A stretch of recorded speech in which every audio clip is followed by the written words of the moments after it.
नमस्कार विद्यार्थी मित्रांनो, आज आपण प्रॅक्टिस सेट 8.3 चा तिसरा प्रश्न सोडवणार आहोत. Construct a parallelogram ABCD such that BC चं मेजरमेंट दिलेलं आहे 7 सेंटीमीटर, अँगल B दिलेला आहे 40 डिग्री आणि AB चं मेजरमेंट दिलेलं आहे 3 सेंटीमीटर. यावरून आपणास पॅरलेलोग्राम ABCD काढायचा आहे. सोडूया. प्रथम आपण रफ फिगर काढून घेऊ. BC मेजरमेंट दिलेलं आहे 7 सेंटीमीटर. समजा हे BC 7 सेंटीमीटर. B पॉईंटवर अँगल दिला आहे 40 डिग्री. समजा हा 40 डिग्री होईल, हा 40 डिग्री. आणि AB चं मेजरमेंट दिलेलं आहे आपणास 3 सेंटीमीटर. हा B पॉईंट, समजा हे डिस्टन्स आपण 3 सेंटीमीटर घेऊ. मग आपणास माहीत आहे पॅरलेलोग्रामच्या अपोजिट साईड्स पॅरलल आणि इक्वल असतात. म्हणजे हे पण डिस्टन्स आपणास 7 सेंटीमीटरच घ्यावं लागेल आणि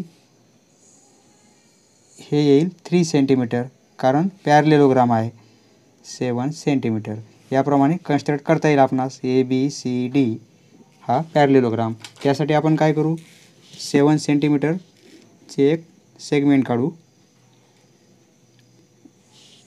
फ्रॉम 0 टू 7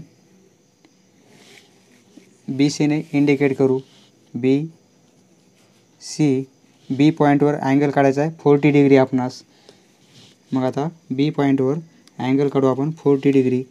हा पॉईंट येथे मॅच करणार आपण आणि ही ब्लॅक लाईन या लाईनला मॅच करणार.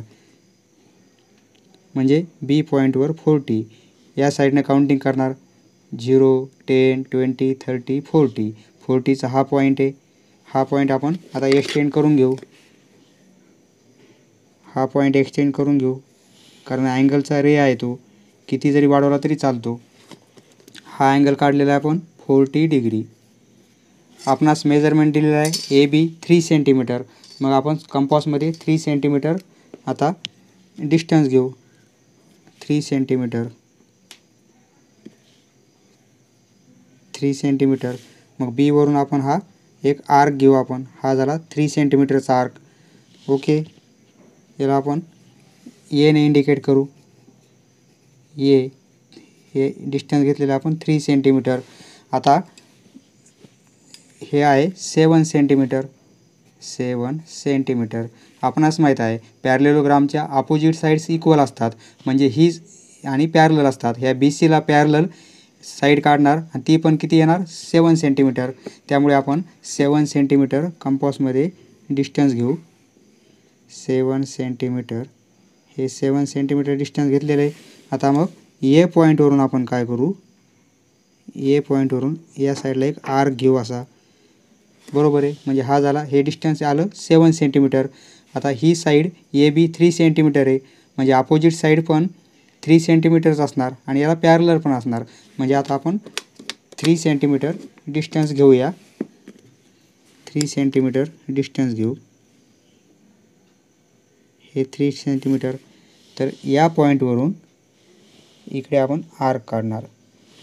जेथे इंटरसेक्ट झालेला पॉईंट आहे हा पॉईंट आणि मॅच करून घेणार आपण.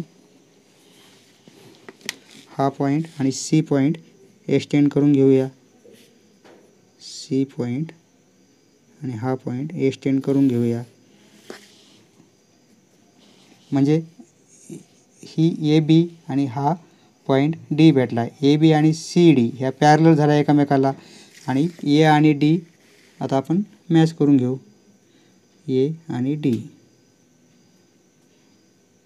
हे पॉईंट जोडून घेतले आपण. तर ABCD हा आपला रिक्वायर्ड पॅरलेलोग्राम होऊन जाईल.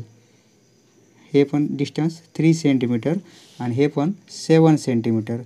याप्रमाणे आपणास ABCD कन्स्ट्रक्ट करता येईल. समजले मित्रांनो? धन्यवाद. पुढचा व्हिडिओ पाहण्यासाठी चॅनल सबस्क्राईब करा. धन्यवाद.